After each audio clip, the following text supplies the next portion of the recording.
தாத்தா, அப்பா எங்க? இப்பதான் வெளியே போனாரு.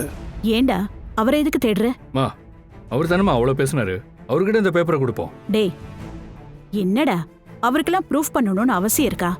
போடா. ஏம்மா, பேரன் சொல்றதும் சரிதானம்மா. மாப்பிள்ள தான் அவ்வளோ பேசினாரு. ஸ்டேஷனுக்கு போனால் மாட்டிக்குவோம் அது இதுன்னு. ஏன் தான் அவர் இப்படி மாறிட்டாருன்னு எனக்கே புரியல. வர வர யாருக்கிட்ட என்ன பேசுறதுன்னு கூட அவருக்கு தெரியல. ஊர்லேருந்து வந்ததுலேருந்தே பார்த்துக்கிட்டு தான் இருக்கேன்.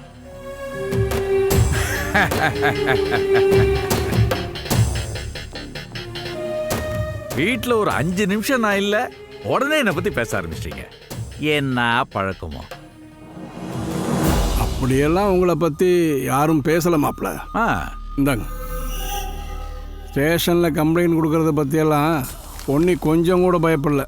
ஏன்னா நீங்கள் சொன்ன மாதிரி மாயாவுக்கு எதிராக பொன்னி எந்த தப்பும் பண்ணலை.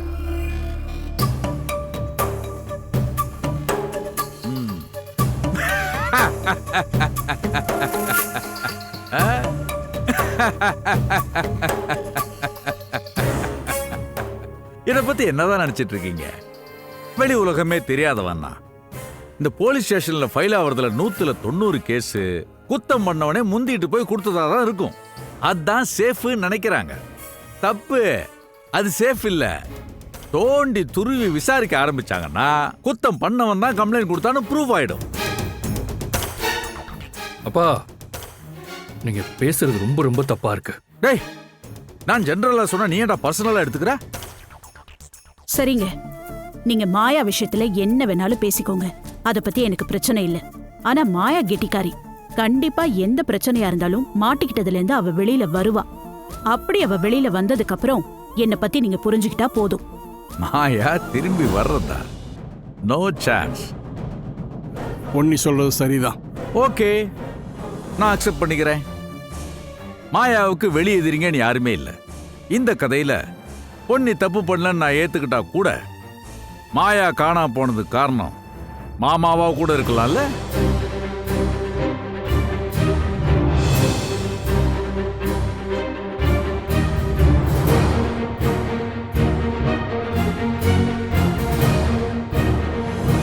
என்ன நீங்க ஏதாவது ஒண்ணு தப்பு தப்பா பேசிக்கிட்டே இருப்பீங்களா?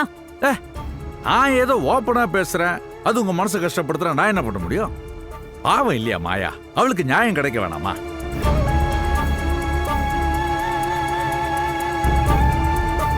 இந்த பாருங்க, மாற்றி மாற்றி நீங்கள் பேசுகிறதால பொன்னிக்கு நியாயம் கிடைக்காதுன்னு நினைக்காதீங்க. மாயாவை எப்போ நான் வெறுக்க ஆரம்பித்தனோ அப்போ நான் முழுசாக வெறுத்தேன். அவன் மேலே கோபமாக இருந்தேன். ஆனால் அவளை மகளாக ஏற்றுக்கிட்டதுக்கு அப்புறம் அவன் மேலே உண்மையிலேயே பாசமாக தான் இருந்தேன். கோயிலில் வச்சு அவளை என்னைக்கு மகன்னு சொல்ல போகிறோங்கிற ஆர்வத்தில் காத்துக்கிட்டு தான் இருந்தேன். இதெல்லாம் நீங்களா ஏற்படுத்திக்கிட்ட சாட்சியங்கள். ஆனா அவளை ஏத்துக்க கூடாதுன்றதான உங்க மாஸ்டர் பிளான்.